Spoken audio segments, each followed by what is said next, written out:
కూటమి ప్రభుత్వం సుపరిపాలనలో ఏడాది విజయవంతంగా ముగించుకొని మరింత మునుముందుకు వెళుతున్నటువంటి తరుణంలో దీపకాంతులు ప్రజ్వలింపచేసుకొని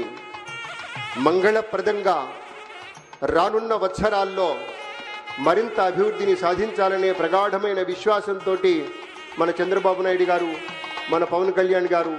అలాగే మన బీజేపీ రాష్ట్ర శాఖ అధ్యక్షురాలు గౌరవనీయురాలు పురంధరేశ్వరి గారు అందరూ కలిసి దీపారాధన గావించారు.